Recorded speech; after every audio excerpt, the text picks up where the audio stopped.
The Potemkin Villages. Majesty, look at your glorious empire. Ah yes, and everyone is so happy, look! Catherine the Great was touring her newly conquered lands in Crimea, and her advisor, Gregory Potemkin, had a serious problem.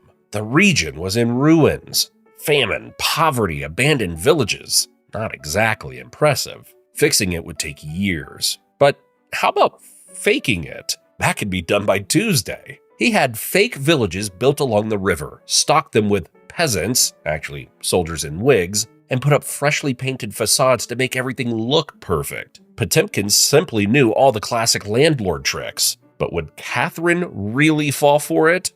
As Catherine's boat sailed past, she saw prosperity in every direction. The moment she was gone, the whole thing was packed up and rushed ahead to the next stop. And guess what? It worked. Everyone saw exactly what they were supposed to see. A thriving empire, a ruler in control, no questions asked. Potemkin really took fake it till you make it to the next level. Napoleon's Egyptian campaign. So should we tell them it was a disaster? No, we tell them it was a triumph. Sir, you're a genius. I know.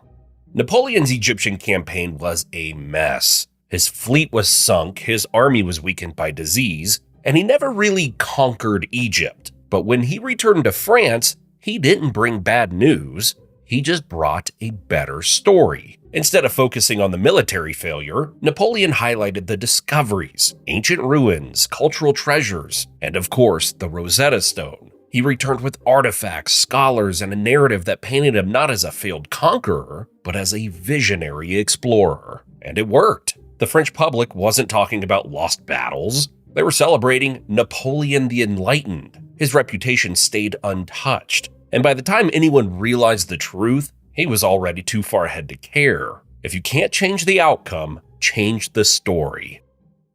The bread and circuses strategy. Rome was falling apart. The economy was declining, corruption was everywhere, and rebellion was brewing. The people were miserable. And when people are miserable, they start asking dangerous questions. So the rulers came up with a simple trick. Keep them fed, keep them entertained, and they won't think too hard about anything else. Free bread, gladiator fights, chariot races, a never-ending circus to keep the crowd distracted. And it worked. While emperors looted the treasury and rigged politics, the people were too busy cheering in the Colosseum to care. They weren't happy, but they were too entertained to rebel. Doesn't it sound a bit familiar? When things are falling apart, throw in some distractions. A new scandal, a flashy event, or a trending debate, usually over something pointless. Anything to keep people looking everywhere except at the real problem. Cleopatra's setup. Julius Caesar wasn't an easy man to impress, but Cleopatra, she had her ways. When her brother tried to keep her from meeting Caesar, Cleopatra rolled herself inside a carpet and had it delivered straight to his room. Imagine unrolling a rug and finding the most powerful, charming woman in Egypt inside. Not exactly something IKEA could match. But Cleopatra didn't just introduce herself. She staged a moment designed to make Caesar feel like he was choosing her, when in reality, she'd already chosen him. By arriving alone, concealed, and at his feet, she flipped the power dynamic. Instead of marching in with royal guards, she made herself appear vulnerable, as if she had no choice but to trust him. That wasn't weakness, that was bait. Caesar wasn't just meeting Cleopatra, he was discovering her. The setup made it look like he was the one deciding to take her side, when in reality, the entire encounter had been engineered to make him feel that way. She controlled how he saw her. So by the time the rug was unrolled, he wasn't just intrigued, he was already invested. With Caesar's support, Cleopatra won the Egyptian throne, crushed her brother's claim to power, and secured her reign. Sometimes the smartest move is making someone believe your plan was theirs all along. The Trojan Horse. All right, guys, let's take it inside. What's the worst that could happen? Famous last words. After 10 years of failing to break into Troy, the Greeks had had enough. Hey, why don't we just try something smarter? What do you mean? That was the moment they realized manipulation was more powerful than sheer force. They pretended to give up and left behind a giant wooden horse as a gift. The Trojans, thrilled with their easy victory, dragged it into the city like a massive party favor. That night, while the Trojans slept, Greek soldiers hidden inside climbed out, opened the gates, and let the full army in. The trick worked so smoothly because it preyed on ego and curiosity. The Trojans wanted to believe they had won, and their brains filled in the gaps. Why would the Greeks leave a trap? We won, right? Meanwhile, the Greeks just sat inside, silent, waiting. When ego meets strategy, strategy wins. Next time that colleague you've been in an office Cold War with suddenly brings you coffee, maybe don't roll out the red carpet just yet. The D-Day Misinformation Campaign. In 1944, the Allies knew they couldn't just storm into Nazi-occupied France and hope for the best. They needed an edge. So instead of just planning the invasion, they also planned a massive deception. They created a fake army, complete with inflatable tanks, staged radio chatter, and even dummy landing craft, all pointing toward Calais, the spot Hitler was convinced would be the invasion point. They even put General Patton, one of their best-known commanders, in charge of this ghost army to sell the illusion. And it worked. The Germans moved troops away from Normandy, expecting the attack at Calais instead. By the time they realized they'd been tricked, it was too late. The real invasion had already begun. People don't just fall for lies. They fall for the lies they want to believe. Bernie Madoff's Ponzi scheme. Everyone thought Bernie Madoff was a financial genius. Well, it turns out he was just running the world's most expensive magic trick, making billions disappear. Around 65 to be precise. Madoff convinced celebrities, banks, and everyday investors that his fund was basically a gold mine. Nice, but what's the catch, Matt? Well, there was no fund. It was a classic Ponzi scheme. New investors' money was used to pay fake profits to old ones. As long as the money kept flowing in, no one asked questions. And it worked, until it didn't. When the 2008 financial crash hit, investors panicked and tried to pull their money out. That's when everything collapsed. Madoff was exposed, arrested, and sentenced to 150 years in prison. When something sounds too good to be true, it usually is. Everyone loves the idea of getting rich quick, and greed completely overshadows common sense, until we stop asking questions altogether. Hannibal's crossing of the Alps. Rome expected a battle. What they didn't expect, an army and elephants suddenly appearing behind them. For months, Rome assumed Hannibal would make the obvious route along the coast. It was the only logical path, but Hannibal wasn't interested in logic. He was interested in winning. So instead, he did the unthinkable. He marched his entire army over the Alps. It was brutal, freezing, almost impossible, but it worked.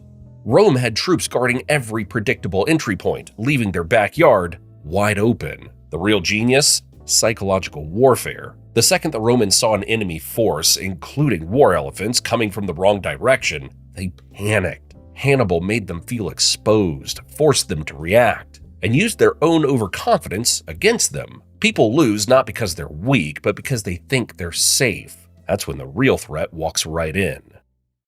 Nero's Great Fire Narrative.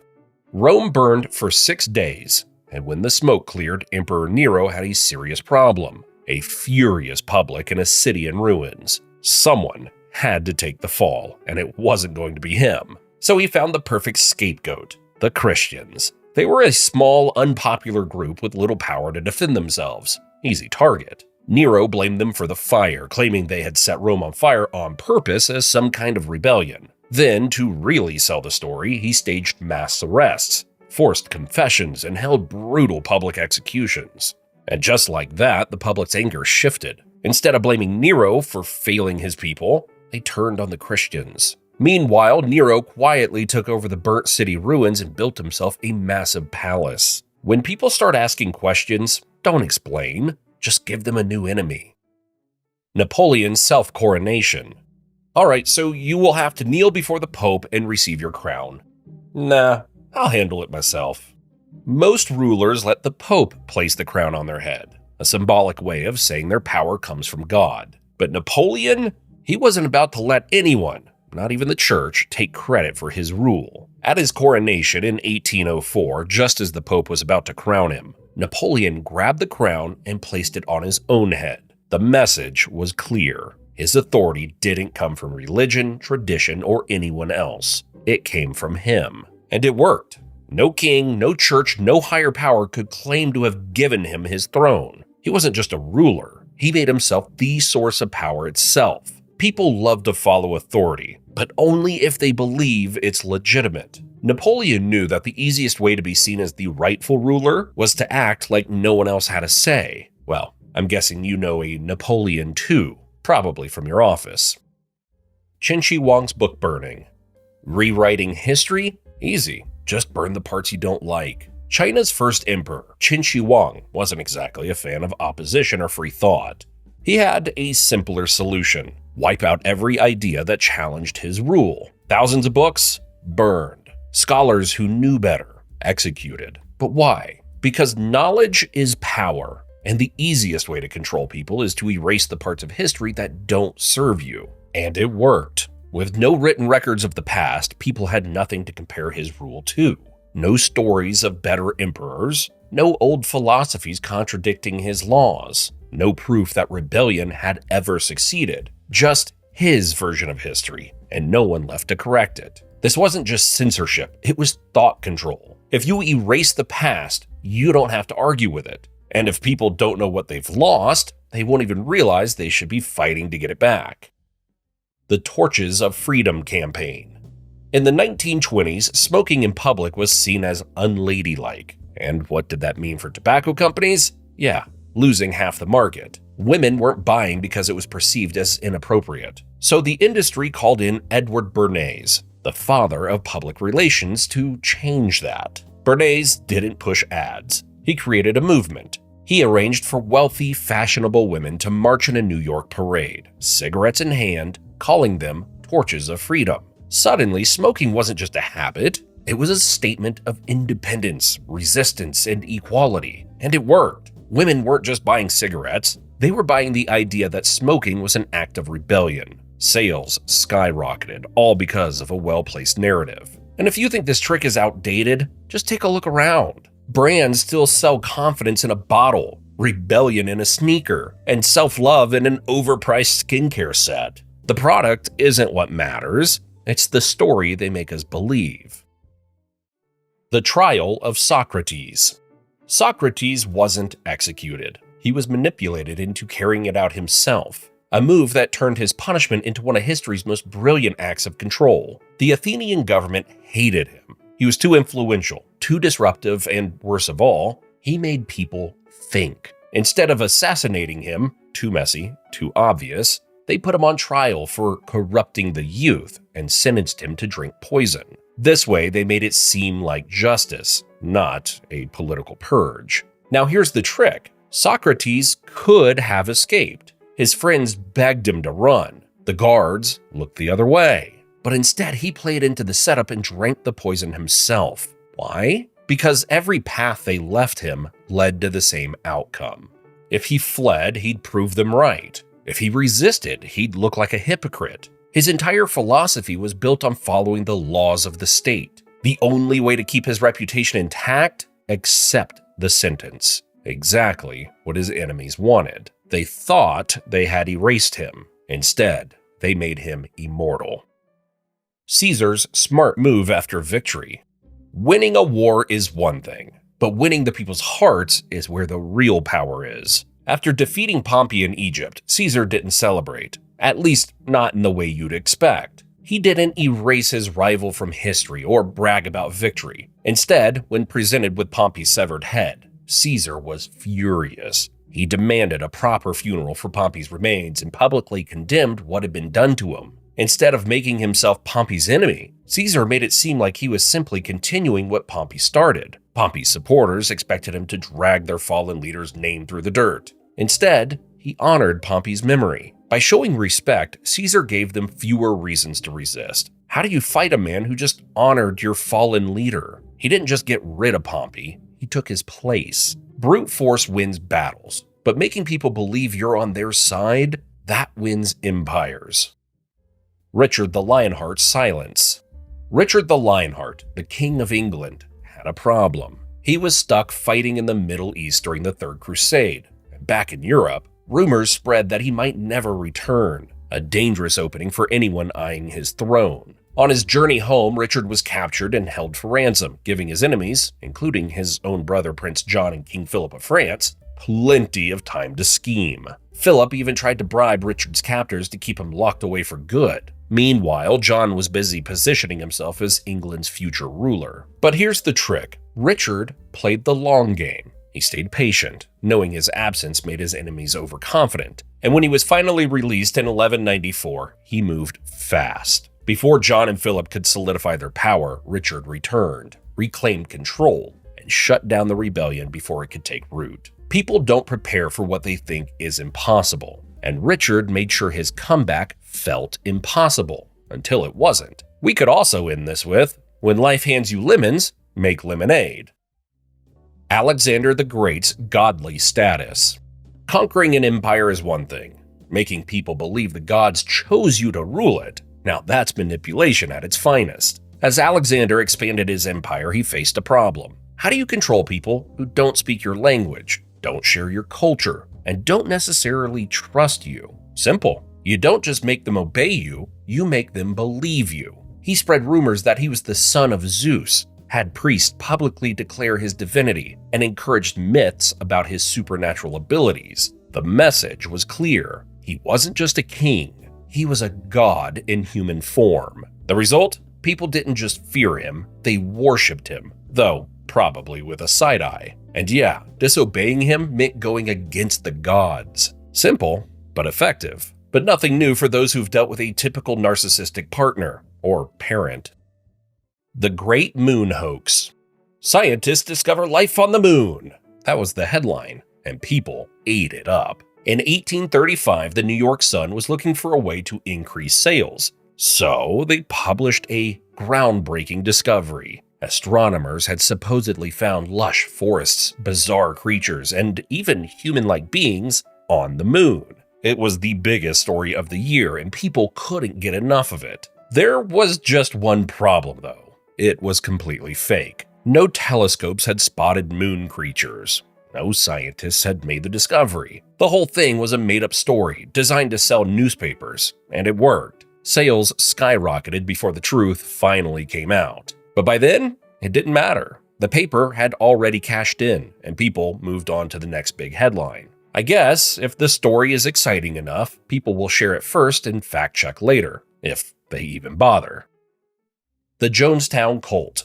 Jim Jones didn't start as a cult leader. He started as a preacher. Charismatic, persuasive, promising equality and a better world. How innocent, right? He made people trust him completely. And once he had their trust, he tightened his grip. First, he cut his followers off, both physically and mentally. The People's Temple, as they called themselves, moved to Jonestown, a remote settlement in Guyana, where Jones controlled everything.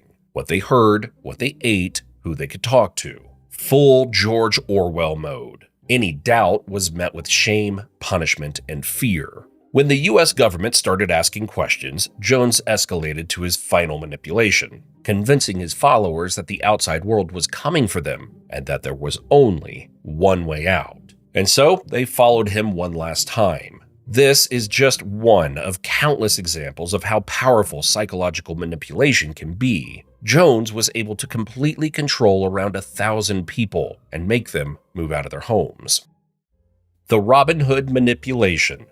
What happens when regular people start beating Wall Street at its own game? Apparently, the rules change. In 2021, small investors on Reddit's Wall Street Bets noticed hedge funds that were betting against GameStop, expecting its stock to crash. So, they turned the tables, buying up shares and driving the price through the roof. The hedge funds? They started losing billions. Not exactly something they enjoy. And then Robinhood, the trading app supposedly made for everyday investors, suddenly blocked GameStop purchases. No warning, no explanation, just a freeze. You could sell your shares, but you couldn't buy more. Funny, from an app with such a name. The result? The stock price tanked. Hedge funds got rescued, and small investors were left with the losses. Robinhood called it a liquidity issue, but to many, it looked like the system protecting its own. Turns out, free markets are only free until the wrong people start winning.